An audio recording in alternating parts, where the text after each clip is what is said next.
यह कहानी चीन में रहने वाले 3 साधुओं की है। वे तीनों अच्छे मित्र थे और हमेशा साथ ही रहते थे। उनके नाम कोई नहीं जानता था क्योंकि वे कभी किसी से बात नहीं करते थे। जब लोग उनके नाम पूछते तो वे बस हंसते, इसलिए पूरे देश में वे 3 हंसते साधु के नाम से प्रसिद्ध हो गए थे। वे देश भर में घूमते फिरते रहते और जिस गांव में रुकते वहां के मुख्य चौक में ठहरकर बस एक ही काम करते थे। वे पूरे दिल से खिलखिला कर हंसते थे। वे किसी व्यक्ति पर नहीं हंसते थे, बल्कि उनकी हंसी मानो वे ब्रह्मांड की मजाक को समझ गए हो उससे निकलती थी।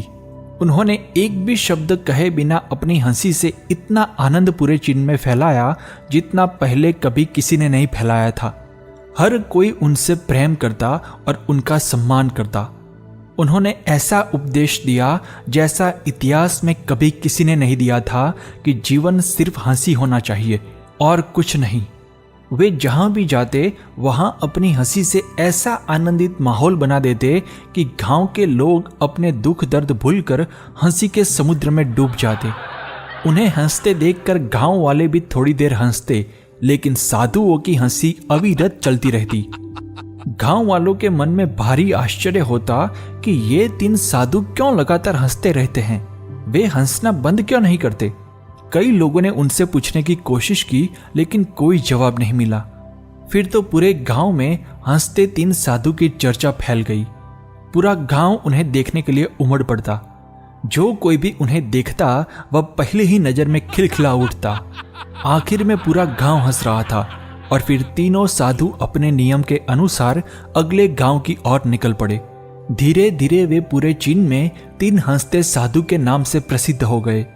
जब भी वे किसी गांव का दौरा करते तो तुरंत ही मुख्य चौक में गांव वाले इकट्ठा हो जाते। तीनों साधु अपनी सच्ची हंसी से जो आनंदित माहौल बनाते थे उसमें गांव वाले भी खिलखिला कर हंसते और हल्के फुल्के हो जाते। समय के साथ वे वृद्ध हो गए। एक दिन जब तीनों साधु हंस रहे थे तब एक साधु का निधन हो गया। यह देखकर वहां जमा गांव वालों को गहरा आघात लगा। हर कोई यह मान बैठा था कि अब उनकी हंसी रुक जाएगी, अब वे अपने साथी साधु के निधन पर विलाप करेंगे। लेकिन 2 साधु मृत साधु के शरीर के पास खड़े होकर इतनी जोर से हंस रहे थे कि गांव वाले दंग रह गए। एक व्यक्ति गुस्से में आगे आकर पूछ बैठा, तुम हंस क्यों रहे हो? तुम्हारा साधु मित्र मर गया है। उसके निधन के शौक में कम से कम थोड़ी देर तो मौन रहो। क्या तुम्हें उसके मरने का दुख नहीं हो रहा? कम से कम अब तो अपनी हंसी का कारण बताओ।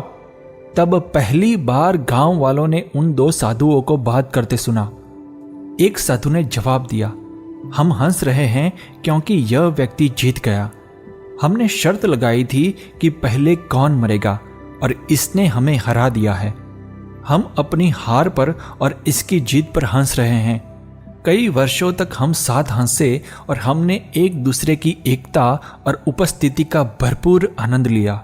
उसे अंतिम विदाई देने का इससे बेहतर और कोई तरीका नहीं है, इसलिए हम हंस रहे हैं।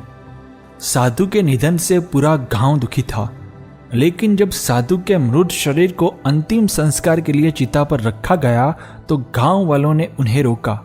एक व्यक्ति ने कहा, जब कोई व्यक्ति मरता है तो परंपरा के अनुसार उसके कपड़े बदलकर शरीर को स्नान कराया जाता है। दूसरे साधु ने हंसते हुए कहा, मरने से पहले इसने हमें कहा था अगर मैं पहले मर जाऊं तो मुझे स्नान मत कराना, क्योंकि मैं कभी अशुद्ध रहा ही नहीं। मेरे जीवन में इतनी हंसी भरी रही है कि कोई भी अशुद्धता मेरे पास भटक ही नहीं पाई। मेरी हंसी हमेशा सच्ची और जीवंत रही है, इसलिए मुझे स्नान मत कराना और मेरे कपड़े भी मत बदलना। इन्हीं कपड़ों में मुझे चिता पर चढ़ाना।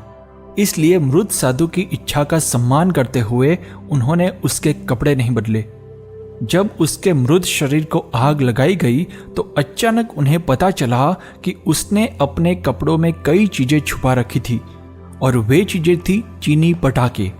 आग लगते ही पटाखों से ऐसा माहौल बन गया जैसे कोई त्योहार हो। पूरे गांव में रोशनी और चमक फैल गई। यह देखकर सभी गांव वाले तालियां बजाते हुए जोर जोर से हंसने लगे। अरे वाह, ये शरारती मरने के बाद भी हमें फिर से हरा गया। क्या जबरदस्त है तेरी आखिरी हंसी। कहते हुए दोनों साधु पेट पकड़कर और जोर से हंसने लगे। मित्रों, 3 हंसते साधु एक संदेश देने आए थे कि जीवन को पूरी खुशी से जीना चाहिए। जन्म, जीवन और मृत्यु, इन 3 में से जन्म और मृत्यु हमारे हाथ में नहीं है, लेकिन इन दोनों के बीच धड़कता सांस लेता जीवन हमारे हाथ में है। जीवन में आने वाली परिस्थितियों के उतार चढ़ाव पर हमारा कोई नियंत्रण नहीं है, लेकिन इस दौरान हम अपनी मानसिक स्थिति कैसी रखें, इस पर हमारा पूरा नियंत्रण है।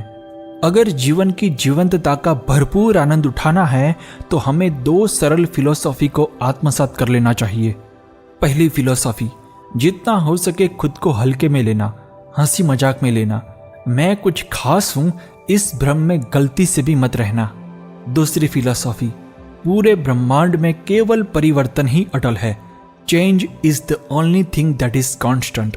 इन 2 सरल फिलॉसफी को यदि हम जीवन में आत्मसात कर लेंगे तो जीवन की चुनौतियों के बीच भी जीवंतता की लौ अडिग बनी रहेगी।